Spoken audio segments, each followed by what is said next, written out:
ไม่ได้พวกค่ะลูกมาด้วยไปดูมีนะเดินมาดูเดี๋ยวก่อนให้หนูตั้งหลัก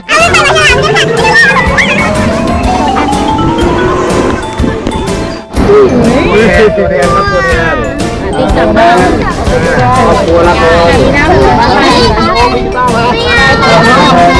วิธีการจับนะครับดูวิธีการจับนะครับ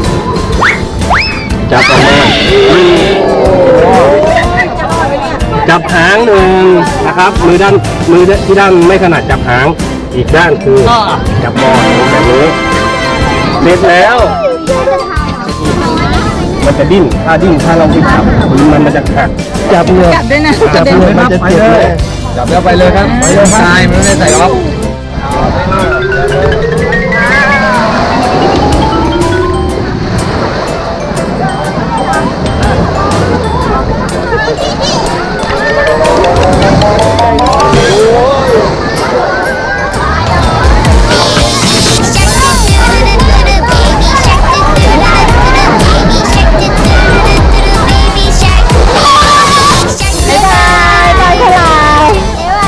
นี่นะครับดูถ้าแหลมเป็นตัวผู้อันนี้ตัวอะไรตัวผู้นะ อันนี้ตัวดูเป็นไหมเห็นแล้วเห็นเลยนะแบบนี้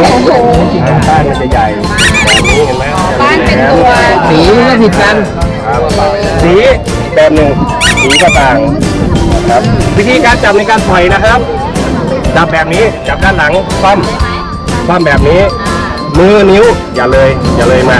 เพราะว่ามันจะหนีบเขาได้ให้จับค่อนๆแล้วจับขึ้นมาแบบนี้เอากลัวมานี่คนนี้ไม่มีกล้ามใครกลัวคนนี้ค่ะนี่ไม่มีกล้ามไม่มีกล้ามเอามาเดี๋ยวมันงอกขึ้นมาไม่กลัวแล้วมันไม่มีกล้ามไปแล้วบายค่ะ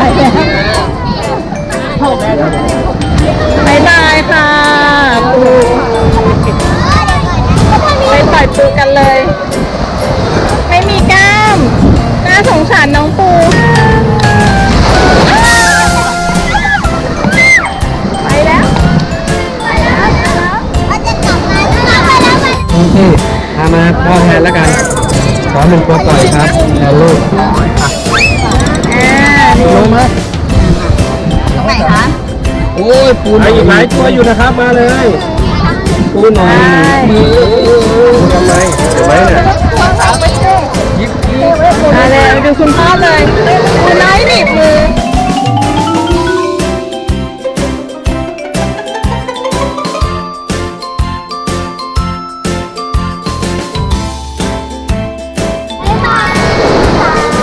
บ๊ายบายพี่ปูบ๊ายบาย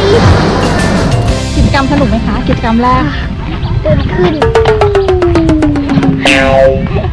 หมดแรงแล้วเหรอกิจกรรมแรกเราไปทำอะไรกันคะเราไปปลูกปะการังแล้วก็ปล่อยปูม้าปล่อยปูม้าแล้วก็ไปปล่อยปลาฉลามค่ะแล้วก็เดินขึ้นหิวข้าวพอดีเลยใช่ไหมคะใช่ค่ะ